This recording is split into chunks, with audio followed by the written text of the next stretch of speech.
हरियाणा के मोहाली में मुख्यमंत्री नायब सिंह सैनी ने संत कबीरदास के जीवन और शिक्षाओं पर आधारित एक महत्वपूर्ण सेमिनार में बतौर मुख्य अतिथि शिरकत की। कार्यक्रम में उन्होंने संत कबीर के विचारों को आज के समय में भी प्रासंगिक बताते हुए समाज को उनके मार्ग पर चलने का आह्वान किया। सेमिनार का आयोजन संत कबीर वेलफेयर सोसाइटी ने किया, जिसमें विभिन्न क्षेत्रों के विद्वानों, संतों और सामाजिक कार्यकर्ताओं ने हिस्सा लेकर संत कबीर की वाणी, सिद्धांतों और आदर्शों पर विस्तार से चर्चा की। मुख्यमंत्री ने आयोजन के लिए संस्था का आभार जताया और कहा कि ऐसे कार्यक्रम समाज को दिशा देने का काम करते हैं। रिपोर्ट देखिए। मोहाली में संत कबीर पर सेमिनार में पहुंचे सीएम सैनी संत कबीर के विचारों को आज भी बताया प्रासंगिक। हरियाणा के मुख्यमंत्री आवास का नाम कबीर कुटीर संत के ही नाम पर। सीएम सैनी ने गिनाई अपने सरकार की उपलब्धियां। हरियाणा के मुख्यमंत्री नायब सिंह सैनी ने कहा कि संत कबीर दास केवल एक संत ही नहीं बल्कि महान समाज सुधारक और दूरदर्शी विचारक थे। उनके विचार आज भी मानवता को एकता और समानता का संदेश देते हैं। उन्होंने कहा कि इतिहास में ऐसे संत विरले ही होते हैं जिन्होंने समाज में फैली कुरीतियों और भेदभाव के खिलाफ सशक्त आवाज उठाई। मैंने संत कबीरदास जी को जितना जाना है साथियों, वो सूर्य को एक दीपक दिखाने के तरह होता है, क्योंकि अथाह भंडार कबीरदास जी जिन्हां दा एक एक शब्द समाज नूं प्रेरणा देंदा है। साथियों, उसके अनुसार मैं ये दावे के साथ कह सकता हूं कि संत कबीरदास जी जैसा समाज सुधारक और दूरदर्शी महापुरुष इस इतिहास के अंदर विरला ही कोई वो मिलता है। संत कबीर का सच्चाई, प्रेम, भाईचारे का ज्ञान।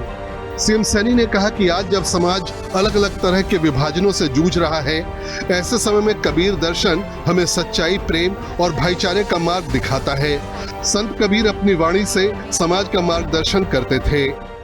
कबीरदास जी लगातार अपनी वाणी के अंदर वो समाज का मार्गदर्शन अपनी दोहे, अपनी वाणी से करते थे। उन्होंने कहा था, कबीरदास जी ने कहा, जाति न पूछो साध की,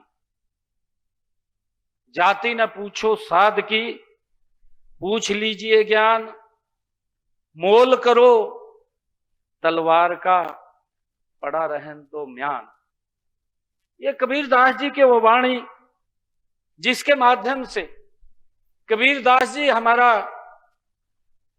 मार्गदर्शन करते हुए बताते हैं कि इंसान की पहचान उसकी जाति से नहीं बल्कि उसके ज्ञान और कर्म से होती है। समाज के आखिरी व्यक्ति के लिए सरकार का काम।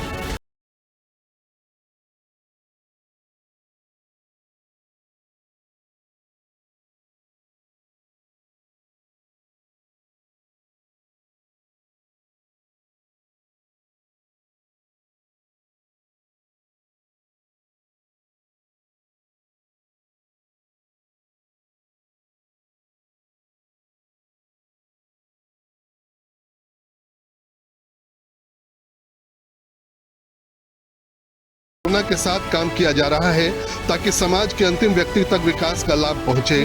किसानों के हित में सरकार की तरफ से पिछले 11.5 साल में फसल खराबे के मुआवजे के रूप में लगभग 16,500 करोड़ रुपए वितरित किए गए हैं।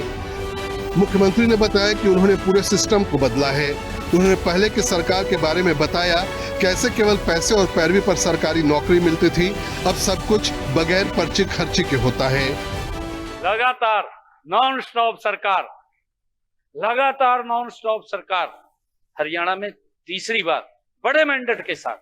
ये नहीं है कि पिछली बार जितनी सीटें आई उससे ज्यादा सीटें, और अगली बार का मैं आज ही यहां मैं बता रहा हूं आपको, अगली बार का ये इतिहास रहेगा कि कल्पना से परे सीटें आएंगी। इतना हरियाणा प्रदेश के अंदर लोगों में भाव है, क्योंकि हम इस दिशा के अंदर काम कर रहे हैं। हमने एक एक सिस्टम को बदला है, बारीक से बारीक चीज को बदला है। नहीं तो वहां पर भी इसी प्रकार का सिस्टम था। बच्चों को अगर नौकरी की बात होती थी, माँ बाप घूमते रहते थे, नौकरी नहीं लगती थी। जिसकी टैक्सी में ज्यादा पैसा होता था नौकरी लग जाता था। और जो बात करते थे उतनी नौकरी नहीं लगते थे, बोलते कुछ थे होता कुछ था, परंतु हमने आकर के उस सिस्टम को बदला है। बगैर खर्ची पर्ची सरकारी नौकरी। मुख्यमंत्री नायब सिंह सैनी ने बगैर पर्ची खर्ची के नौकरी का उदाहरण भी दिया। हरियाणा के अंदर हमने पिछले 11 वर्षों के अंदर 2 लाख नौकरियां हरियाणा प्रदेश के युवाओं को देने का काम किया है। और मुझे खुशी है इस बात की, अगर किसी गांव के अंदर जाता हूं, आज मैं जब किसी गांव के अंदर जाता हूं और गांव में जाकर के मैं पूछ लेता हूं कितने बच्चे गांव में लगे हैं, अगर बहुत छोटा गांव है जिसके अंदर मात्र 250-300 वोट है, उसके अंदर भी 5 से 6 लोगों के हाथ खड़े होंगे कि हमारा बच्चा नौकरी लग गया, बिना पैसे के लग गया। अगर जो बड़ा गांव है, बड़े गांव के अंदर अगर जाकर के मैंने पूछ लिया कि कितने बच्चे नौकरी लगे, तो 300-400 लोगों के हाथ खड़े होंगे कि हमारे बच्चे बिना पर्ची बिना खर्ची के हरियाणा सरकार की नौकरी में लगे हैं। महिलाओं के सशक्तिकरण पर जोर देते हुए मुख्यमंत्री ने दीनदयाल लाडो लक्ष्मी योजना का जिक्र किया। इसके तहत पात्र महिलाओं को 2100 रुपए की आर्थिक सहायता दी जाती है। उन्होंने बताया कि साल 2026-27 के बजट में इस योजना के लिए 6500 करोड़ रुपए का प्रावधान किया गया है, जो सरकार की प्रतिबद्धता को दर्शाता है। महिलाओं को सशक्त और मजबूत करने के लिए मैंने एक बात कही थी, महिलाओं को कि 2100 रुपया आपको देने का काम हमारी सरकार करेगी।